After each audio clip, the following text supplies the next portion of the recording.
வணக்கம் முகரோடர்களே. இன்றைக்கி நம்ம எங்கே இருக்கோம்னு பார்த்தீங்கன்னா, உலகத்திலே முதன்னு சிவனுக்கு வந்து கோயில் உருவான ஒரு இடத்துல தான் இருக்கிறோம். ஆமாங்க, அது வேறு எங்கேயும் இல்லை, நம்ம தமிழ்நாட்டில் தான் இருக்குது. அதுவும் ராமநாதபுரம் மாவட்டத்தில் உத்தரகோசமங்கைங்கிற ஒரு இடத்துல வந்து இந்த கோயில் வந்து இருக்குது. இந்த இடம் வந்து கரெக்டாக ராமநாதபுரத்துலேருந்து ஒரு 17 கிலோமீட்டர் டிஸ்டன்ஸில் வந்து இந்த உத்தரகோசமங்கைங்கிற இடம் வந்து இருக்குது. இந்த கோயிலுக்கு போகிறதுக்கு நீங்கள் பைபாஸ்லேருந்து இறங்குனீங்க, நீங்கள் பைபாஸ்லேருந்தே வந்து நேராக அந்த கோயில் வரைக்குமே வந்து ரோடு வந்து அவ்வளோ சூப்பராக இருக்கும். ரோடெல்லாம் எந்த ஒரு குறையுமே கிடையாது. அதனால் நீங்கள் எந்த ஒரு பயமும் இல்லாமல் எந்த வெஹிக்கிளில் வேணால் வந்து இந்த கோயிலுக்கு வந்து நீங்கள் போகலாம். இந்த கோயில் வந்து ஓப்பன் பண்ணுற டைம்னு பார்த்தீங்கன்னா, விடிய காலையில் வந்து 5:30 வந்து ஓப்பன் பண்ணிடுவாங்க.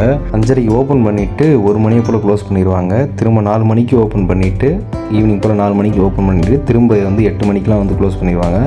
அதனால் நீங்கள் இந்த டைமிங்கில் வந்து விசிட் பண்ணி பாருங்கள்.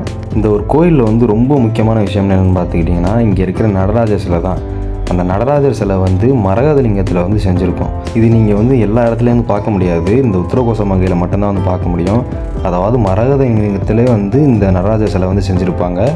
அந்த நடராஜர் சிலைங்கிறது வந்து சந்தனத்தால் ஒரு வருஷத்தில் வந்து 11 மாதம் வந்து ஃபுல்லாகவே வந்து அந்த சந்தனத்தாலே வந்து பூசி வச்சுருப்பாங்க. ஜனவரி மாதம் மட்டும் அந்த சந்தனத்தை எடுத்துகிட்டு நார்மலான ஒரு இதில் வந்து காய்ச்சிருக்கும். இப்போ இந்த மரகதலிங்கத்தில் செஞ்ச நடராஜர் சிலை வந்து உள்ளே வந்து சிவன் லிங்கத்துக்கிட்ட வந்து இருக்காது. இது வந்து தனியாக வந்து, அதாவது இந்த கோயிலில் ரைட் சைட்லேயே உள்ளேயே வந்து இதுக்குன்னு தனியாக வந்து ஒரு கோயில் வந்து கட்டியிருக்காங்க. அதனால் அங்கே போனீங்கன்னா வந்து இதை நீங்கள் வந்து பார்க்கலாம். அப்படி நம்ம இங்கே போய் இதை பார்த்தோம்னா, இந்த மரகத சிலையிலேருந்து ரைட் சைடில் வந்து சின்ன ஒரு சன்னல் மாதிரி வந்து ஒரு இது இருக்கும். அந்த ஓட்டை வழியாக பார்த்தோம்னா இந்த சைடில் வந்து ரைட் சைடில் வந்து மாணிக்கவாசகர் வந்து தெரிவாப்பில். அதாவது மாணிக்கவாசகரோட சிலை வந்து இந்த இடத்துல வந்து இருக்கும். இப்போ நம்ம எவ்வளவோ அந்த இடத்துல வந்து பேசலாம்னா, இது எல்லாம் முக்கியமாக வந்து உருவாகிறது காரணம் வந்து இந்த மாணிக்கவாசகர் தான். அதுக்கப்புறம் நீங்கள் இது போகிற முக்கியமான ஒரு டைம் என்னென்னு பார்த்துக்கிட்டிங்கன்னா, இப்போ இந்த மாதிரி நாங்கள் போயிருந்தப்போ வந்து இங்கே கூட்டமே இல்லை. ஏன்னா நாங்கள் வந்து ஏர்லி மார்னிங்கே வந்து போயிட்டோம், ஒரு 5:30 அந்த டைமில் வந்து போயிட்டோம். அதனால் இங்கே வந்து கூட்டம் அவ்வளோவா இல்லை. அதனால் முடிஞ்ச வரைக்கும் நீங்கள் இந்த ஈவினிங் டைம் போகிறத விட்டுட்டு விடிய காலையில் போனீங்கன்னா நீங்கள் வந்து நல்ல சாமி வந்து பார்த்துட்டு வரலாம்.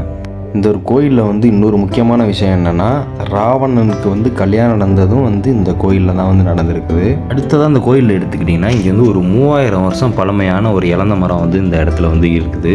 இப்போ இங்கே இருக்குது பார்த்தீங்களா, இந்த மரம் தான் வந்து கிட்டத்தட்ட ஒரு 3000 வருஷம் வந்து பழமையான ஒரு இலந்த மரம். இப்போ இந்த மரத்தை சுற்றி வர வந்து இதுவிலே வந்து ஒரு கோயில் வந்து கட்டியிருக்காங்க. இப்போ இந்த மரம் இருக்குதுல்ல, இந்த மரத்தை சுற்றி வர தான் வந்து இந்த கோயில் வந்து கட்டியிருக்காங்க. இந்த கோயிலுக்குள்ளே வந்து இந்த சன்னதிக்குள்ளே அதாவது போனீங்கன்னா, இங்கே வந்து 1008 கண்ணுடைய வந்து ஒரு லிங்கம் வந்து இந்த இடத்துல வந்து இருக்குது. அதனால் இந்த இடத்தையும் வந்து நீங்கள் மறக்காமல் பார்த்துட்டு வந்துடுங்க. இது எல்லாமே வந்து ஒரே இடத்துல இருக்குது. நீங்கள் இந்த கோயிலுக்கு போனீங்கன்னாவே வந்து ஏகப்பட்ட விஷயத்தை வந்து ஒரே இடத்துல வந்து நம்ம பார்க்கலாம். அதுக்கப்புறம் அந்த இடத்த பற்றி தெரியணும்னா, நீங்கள் இப்போ இந்த இலந்த மரத்துக்கிட்டே வந்து சில சாமியாரெலாம் வந்து உட்காந்துருப்பாங்க. நீங்கள் வந்து அவங்கள்ட்ட கேட்டிங்கனாவே வந்து இதோட ஹிஸ்ட்ரி எல்லாத்தையுமே வந்து அவங்களே வந்து சொல்லுவாங்க. அவ்வளோ ஒரு தெளிவான ஒரு விளக்கத்தோடு வந்து சொல்லுவாங்க. இப்போ நம்ம போயிருந்தப்பமே வந்து இது எல்லாமே வந்து அவங்க தான் சொன்னாங்க.